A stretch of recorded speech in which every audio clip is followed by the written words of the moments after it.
नमस्कार दोस्तों, VN education के एक और वीडियो में आपका स्वागत है। इलेक्शन के रिजल्ट आ गए। इलेक्शन और इलेक्शन के बाद हमने देखा मार्केट में काफी उठापटक हुई। मार्केट लगभग लोअर सर्किट लगाते लगाते बचा और उसके बाद वापस आकर के 3-4 दिन में ही मार्केट ने नया हाई बना दिया और अब नए हाई के आसपास कंटिन्यू जो है मार्केट ट्रेड कर रहा है। मतलब हुआ कुछ ऐसा कि जो एग्जिट पोल के दिन लॉन्ग हुए थे वो भी ट्रैप हुए और जो रिजल्ट वाले दिन शॉर्ट हुए थे वो भी ट्रैप हो गए। तो मार्केट ने दोनों तरफ से ट्रेडर्स को ट्रैप किया और जिनको नुकसान हुआ उनको भारी नुकसान हुआ। बहुत ही लिमिटेड कुछ हैजर्स होंगे जिन्होंने इस मार्केट में पैसा बनाया होगा ट्रेडिंग करके। इन्वेस्टर्स जो बने रहे उनको वापस अपने प्राइस मिल गए कुछ ही दिनों में। जिन्होंने नीचे में बेच दिया वो अभी तक पूरा का पूरा माल जो बेचा था वो खरीद नहीं पाया है। उसका कुछ पर्टिकुलर परसेंटेज पोर्शन ही उन्होंने खरीदा है। दोस्तों ये सब तो हो गया, मार्केट नए हाई के आसपास ट्रेड कर रहा है। अब क्वेश्चन ये आता है कि आगे क्या होगा इस मार्केट में। क्या अब मार्केट में नया पैसा लगाने का टाइम आ गया है या मार्केट में कॉशियस रहना चाहिए? क्या करना चाहिए अब शेयर मार्केट में? बिकॉज हर इंसान का यही सवाल है कि अब क्या होगा शेयर मार्केट में, यहाँ से और कितनी तेजी दिख सकती है या क्या कोई करेक्शन की उम्मीद है, क्या हो सकता है मार्केट में। उसके बारे में अब हमें चर्चा करनी चाहिए और उसके बारे में हमें डिसाइड करना चाहिए कि नेक्स्ट प्लान ऑफ एक्शन जो है हमारा क्या होना चाहिए। तो दोस्तों अगर निफ्टी की मैं बात करूं तो निफ्टी जो है वो नवंबर में 19,000 का जो लेवल था उसके नीचे इंट्राडे स्विंग गया था। उसका 19,000 के लेवल से भाग के निफ्टी 23,500-600 तक का हाई जो है वो दिखा चुकी है। यानी अगर आप वहां से गिनेंगे तो ऑलमोस्ट 4,500 पॉइंट्स का रन अप आ चुका है। मतलब ओवरऑल 20% से ज्यादा की तेजी लास्ट 6 मंथ्स में निफ्टी में हो चुकी है। मुझे पता है कुछ लोग कहेंगे लेकिन 10% तक का करेक्शन भी तो आ गया था इलेक्शन रिजल्ट वाले दिन। तो करेक्शन तो हो गया है, बट एक चीज समझिए, निफ्टी में 10% का करेक्शन आता है और फिर निफ्टी वापस नया हाई बनाती है। जनरली ये पूरे प्रोसेस में निफ्टी 10% गिरने में पहले 3-4 महीने लेती है और फिर नया हाई बनाने में दूसरे 5-6 महीने लेती है। यानी पूरा एक 7 to 10 मंथ्स का प्रोसेस होता है निफ्टी का कि जब वो गिरती है 8-10% और फिर वापस नया हाई बनाती है। और वो सारा प्रोसेस इस बार निफ्टी ने एक ही हफ्ते के अंदर कर दिया। मतलब एग्जिट पोल के दिन से अगर आप देखोगे तो विद इन अ वीक वो 10% करेक्ट भी हो गए और फिर नया हाई भी बना दिया। तो इसका मतलब ये होता है कि वो जो करेक्शन था वो तो कंप्लीट हुआ ही, लेकिन उसके बाद जो तेजी होनी थी उसकी भी मेन मलाई जा चुकी है मार्केट से। अब यहाँ से कोई बहुत लंबी चौड़ी तेजी होती हुई मार्केट में शॉर्ट टर्म में नहीं दिखती है। लॉन्ग टर्म तो मार्केट बुलिश ही रहता है, बट हम जो शॉर्ट टर्म की बात करते हैं कि नेक्स्ट 3-4-5 या 6 महीने में, तो शॉर्ट टर्म में कोई बहुत बड़ी तेजी होती हुई दिख नहीं रही है मार्केट में। अगर आप ध्यान से देखोगे डेली चार्ट जो मैं आपको थोड़ी देर बाद दिखाऊंगा अभी इसी वीडियो में, डेली चार्ट पे पिछले 6-7 दिन से रोज मार्केट गैप अप खुलता है और फिर नीचे आकर के बंद हो रहा है। यानी मार्केट धीरे धीरे तो ऊपर जा रहा है हमें ऐसा दिख रहा है, लेकिन जो कैंडल बन रही है वो रोज लाल कैंडल बन रही है। यानी कहीं ना कहीं गैप अप होता है और कोई स्मार्ट मनी है जो ऊपर में माल चिपका रहा है। जो नोवाइस ट्रेडर्स होंगे उनको या जो नए इन्वेस्टर्स होंगे उनको।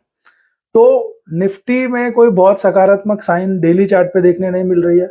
ऑब्वियस है मंथली चार्ट स्ट्रांग बना हुआ है अभी भी, और वीकली चार्ट जो है उसमें भी अभी तक स्ट्रेंथ दिख रही है, वहां पे कोई वीकनेस नहीं है। इसलिए हम डायरेक्टली सीधा सीधा ऐसा नहीं बोल सकते हैं कि वीकनेस आ गई है मार्केट में और मार्केट को शॉर्ट कर देना चाहिए। बट ये मार्केट में आप नया पैसा इमीडिएटली डाल भी नहीं सकते हो। जो है उसको स्टॉप लॉस के साथ होल्ड कर सकते हो, नया डालने का तो ये टाइम नहीं है। हम स्मॉल कैप का इंडेक्स भी देखेंगे, मिड कैप का इंडेक्स भी देखेंगे, माइक्रो कैप का इंडेक्स भी देखेंगे चार्ट्स पे। मैं आपको बताऊंगा कैसे माइक्रो कैप इंडेक्स लगभग 10 टाइम्स हो गया है पिछले 4 साल में और अभी तक उसमें कोई मेजर करेक्शन नहीं आया है। कैसे स्मॉल कैप का जो इंडेक्स है वो लगभग 4 टाइम्स हो गया है, राइट। मिड कैप इंडेक्स भी 3-4 टाइम्स हो गया है। स्मॉल कैप तो आई थिंक 5 टाइम्स से भी ज्यादा हो गया, हम देखेंगे। तो ये सब इंडेक्स ओवर हीटेड है और इन सब में कहीं ना कहीं एक करेक्शन की गुंजाइश बनती है। और जब मैं स्मॉल कैप की, माइक्रो कैप की, मिड कैप की बातें करता हूं तो यहाँ पे मैं छोटे मोटे करेक्शन की बात नहीं कर रहा हूँ। यहाँ पे करेक्शन आएगा तो आप देखेंगे साल भर तक प्राइस गिरता ही रहेगा, गिरेगा, थोड़ा सा ऊपर आएगा, फिर सेलिंग आएगी, थोड़ा सा ऊपर आएगा, फिर सेलिंग आएगी। ऐसा अगला 1 साल हो सकता है मार्केट का। निफ्टी में भले ही आपको 10-15% का ही करेक्शन देखने मिले या यहीं पे कंसोलिडेट होती रहे एक रेंज बना करके निफ्टी, लेकिन small cap micro cap index के स्टॉक्स अगर आपके पास हैं तो दिस इज द टाइम कि आपको कुछ डिसीजन लेना पड़ेगा। एक स्टॉप लॉस के साथ उसको आप ट्रेल कर सकते हो अपने इन्वेस्टमेंट को। जी हाँ, इन्वेस्टमेंट को, सिर्फ ट्रेडिंग पोजीशन ही नहीं, इन्वेस्टमेंट को भी। सो क्या हो सकता है, चार्ट्स पे जाकर के देखेंगे हम तो ज्यादा मजा आएगा। तो आइए चार्ट्स पे देखते हैं कि क्या चल रहा है। तो दोस्तों आइए देखते हैं, ये आपके सामने निफ्टी का चार्ट है और थोड़ा सा मैं इसको बड़ा कर देता हूँ। ये निफ्टी का डेली चार्ट है। इस चार्ट में अगर हम ध्यान से देखें तो ये जो कैंडल आप देख रहे हो, ये कैंडल है एग्जिट पोल वाले दिन की कैंडल। फिर ये जो बड़ी रेड कैंडल आप देख रहे हो, ये कैंडल है इलेक्शन के डे वाली कैंडल। सो बेसिकली इलेक्शन के दिन ये बड़ी लाल कैंडल बनी थी निफ्टी में।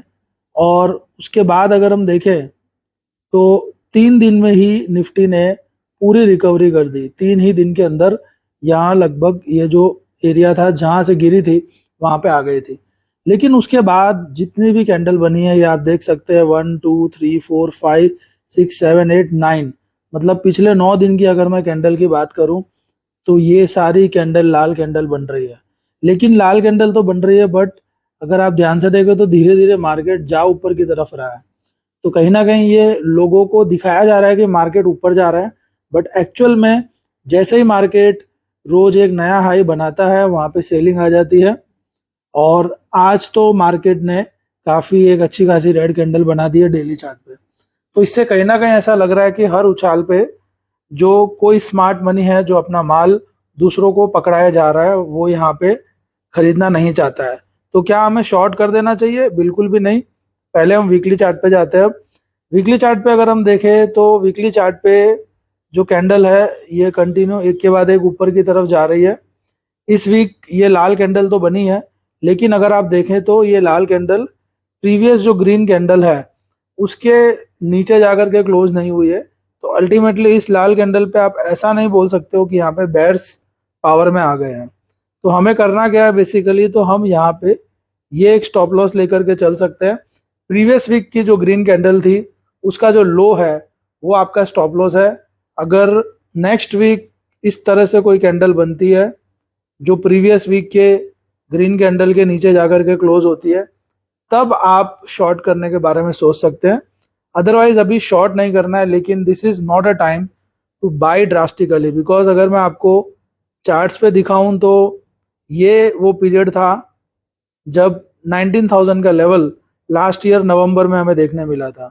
और वहां से अगर हम देखें तो मार्केट में वन साइड रैली चली, कोई मीनिंगफुल करेक्शन नहीं आया, मार्केट ऊपर ही ऊपर जाता रहा। और कुछ लोग बोलेंगे कि अरे इलेक्शन वाले दिन आ गया ना ये करेक्शन, लेकिन ये करेक्शन आया भी और ये करेक्शन खत्म भी हो गया। ठीक है, क्योंकि उसी वीक मार्केट ने जो है पूरी रिकवरी कर ली और अब नए हाई पे ये ट्रेड कर रहा है। तो नए हाई पे ट्रेड कर रहा है, इसलिए शॉर्ट करना भी रिस्की है। एट द सेम टाइम यहाँ पे पिछले 6 महीने की अगर हम बात करें, 6 से 7 महीने की, नवंबर एंडिंग से मार्केट 20% से ज्यादा के रिटर्न दे चुका है। और अगर ये मार्केट यहाँ से और 4-5% चल गया तो लगभग 25% जितना रिटर्न निफ्टी से अगर हो गया इसी साल, तो आप ये समझ लीजिए कि निफ्टी ने 2 साल के रिटर्न आपको एक ही साल में दे दिए।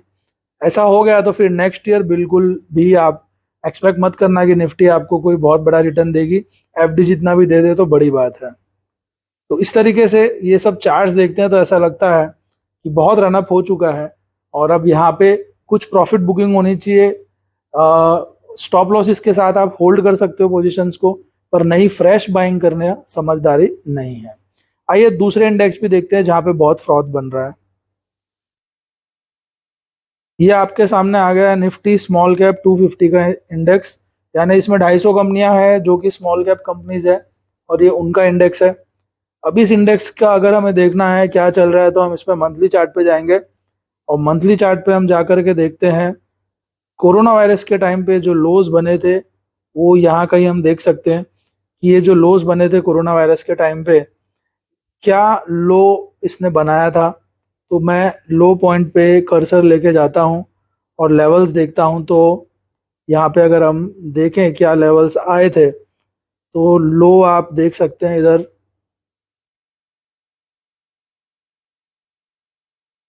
आप देख सकते हैं स्क्रीन पे लो जो हमें दिखाई दे रहा है वो 2867 का है। 2867 का लो इस इंडेक्स ने बनाया था, यानी लगभग लगभग आप अप्रोक्सीमेट करो तो 3000 के लो इस इंडेक्स ने क्रिएट किए थे। और आज ये इंडेक्स कहाँ ट्रेड कर रहा है, अब हम जरा वो चेक कर लेते हैं। तो अगर मैं आज की बात करूं तो ये आप देख सकते हैं यहाँ पे ये इंडेक्स आज 17,039 पे ट्रेड कर रहा है, यानी जो इंडेक्स 3000 से भी नीचे चला गया था 4 साल में वो 17,000 पे आ गया है। ओके, सो आप यहाँ पे देख सकते हैं जो इंडेक्स 3000 से भी नीचे था, एग्जैक्टली 2879 का लेवल हमने देखा था, वहां से आज ये 17,039 पे है। सो ऑलमोस्ट मैं बोलूंगा कि स्मॉल कैप 250 इंडेक्स जो है वो 6x के आसपास आ गया है, यानी स्मॉल कैप शेयर्स पिछले 4 साल में इंडेक्स 6 गुना हुआ है, तो कई शेयर्स ऐसे होंगे जो 10-10 गुना 12-12 गुना हुए होंगे। So this is high time now कि यहाँ पे आप नई खरीदी नहीं कर सकते हो। कुछ महानुभाव होंगे वो बोलेंगे कि अरे सर मार्केट में बुल मार्केट चल रहा है तो ये सब तो होना ही है, लेकिन इतिहास में क्या हुआ था आप वो भी देख लीजिए कि जब जब ऐसी कोई रैली आई है, ये देखिए आप, जब जब ऐसी कोई रैली आई है उसके बाद एक बहुत बढ़िया करेक्शन आया है। तो ये भी हमें भूलना नहीं चाहिए कि बड़ी रैली के बाद बड़ा करेक्शन आता है। ये देखिए ये एक बड़ी रैली आई थी और उसके बाद एक बड़ा करेक्शन आया था। So small cap index 6-7 times अगर हो गया है तो this is the time to book your profits और एटलीस्ट ट्रेल स्टॉप लॉस। अब आप बोलेंगे स्टॉप लॉस कैसे ट्रेल करें, बहुत सिंपल है। स्टॉप लॉस ट्रेल करना है यहाँ पे आपका पोर्टफोलियो अगर आपने कोरोना वायरस के टाइम पे बनाया था और उसको रिटेन किया है तो I am very sure 4x तो मिनिमम होगा, आज की डेट में 4x मिनिमम होगा। जिस दिन भी आपका पोर्टफोलियो अपने टॉप से 15% लूज कर देता है, अपने टॉप से 15% लूज कर देता है, मैं यहाँ पे small cap mid cap portfolio की बात कर रहा हूँ, लार्ज कैप की नहीं, अपने टॉप से 15% ये लूज कर देता है जब भी, वो एक आप परसेंटेज वाइज स्टॉप लॉस लेकर के चल सकते हो कि भाई now this is the time to book profits. वरना होगा क्या, आपने जो कमाया होगा वो सारा एक जो मंदी आएगी उसमें जा सकता है। अब तो ये कॉशियस रहने का टाइम है। ये तो था स्मॉल कैप 250 की बात थी। माइक्रो कैप इंडेक्स भी दिखाता हूँ मैं आपको कि उसमें क्या चल रहा है। ये आपके सामने आ गया माइक्रो कैप इंडेक्स, यहाँ पे आप देख सकते हैं माइक्रो कैप 250 इंडेक्स है, यानी यहाँ पे भी 250 कंपनियां हैं माइक्रो कैप, जो कि स्मॉल कैप से भी छोटी कंपनियां हैं। और इस इंडेक्स को अगर हम चेक करें तो कोरोना वायरस के टाइम पे ये जो इंडेक्स है इसने यहाँ पे कहीं पे लो बनाया था, ठीक है। अगर हम देखें कि एग्जैक्टली लो कितना बनाया था इसने तो पता चलेगा हमें कि ये स्क्रीन पे आप देख सकते हैं लो 2410 का लो था इस इंडेक्स का। तो 2400 का लो बनाया था इंडेक्स ने, निफ्टी माइक्रो कैप के इंडेक्स ने। और वो अब कहाँ पहुंच गया ये इंडेक्स, तो ये आपके सामने है। ये इंडेक्स अब 22,969 पे ट्रेड कर रहा है और 23,173 का हाई ये बना चुका है, ये इसका हाई बना और 22,969 पे ट्रेड कर रहा है ना, ऑलमोस्ट 9x से ज़्यादा हो गया है। आप बोल सकते हो लगभग 10 गुना पर 9 गुना तो पक्का हो गया है। तो 9x माइक्रो कैप इंडेक्स हुआ है पिछले 4 साल में, तो स्टॉक तो 20-20 गुना हुए होंगे। अब अगर यहाँ पे कोई आपको बोलता है कि इंडिया की ग्रोथ स्टोरी है, आजा भाई पैसा लगा दे, ये ग्रोथ स्टोरी जो चल रही है हमारी इतने टाइम से, आप देख सकते हो ये ग्रोथ स्टोरी जो है ना, ये इधर तक चली, ये कंसोलिडेट हुआ, ये फिर चली। तो अब यहाँ पे अगर कोई आपको ये राय देता है कि अपना सारा पैसा इस एरिया में लगा दे, ठीक है, क्योंकि इंडिया की ग्रोथ स्टोरी है, तो सबसे बड़ी बेवकूफ़ी होगी या समझदारी होगी, ये क्वेश्चन आपको अपने आप से करना है। बिल्कुल भी मार्केट में मेरे हिसाब से ऐसा कोई अभी टाइम नहीं है जहाँ पे पूरा पैसा लगाया जाए। आप 25% अपने कैपिटल का या 35% इतना लगा सकते हैं, बाकी का पैसा आपके पास होना चाहिए ताकि करेक्शन में आप बाइंग कर सके, वरना करेक्शन आएगा और किसी के पास पैसा नहीं होगा। So this is high time in the market, जहाँ पे बहुत सारे स्टॉक हैं जो 15-15 20-20 गुना हो गए हैं, कई बिना फंडामेंटल के हो गए।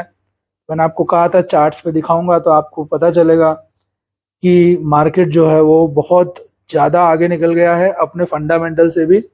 अब यहाँ पे या तो मार्केट को करेक्ट होना पड़ेगा, और अगर करेक्शन नहीं आता है तो कम से कम मार्केट को इस तरह से कंसोलिडेट तो होना ही पड़ेगा जो इस पीरियड में हुआ था, राइट। तो या तो कंसोलिडेट हो या करेक्ट हो, उसके बाद जब ऐसे ब्रेकआउट लेगा तब नई बाइंग की बात होती है। अभी देखते हुए यहाँ पे अगर कोई भी बाइंग करता है तो उसमें समझदारी नहीं दिखती है। बाकी पैसा आपका है, चॉइस आपकी है, आपको क्या करना है। तो मेरा काम था आपको अलर्ट करना कि मार्केट में क्या चल रहा है और क्या हो सकता है। बाकी डिसीजन आपका है, आप अपने सेबी रजिस्टर्ड एडवाइजर से पूछिए। वीडियो अच्छा लगा हो तो लाइक करिए, शेयर करिए, सब्सक्राइब करिए। Thank you very much.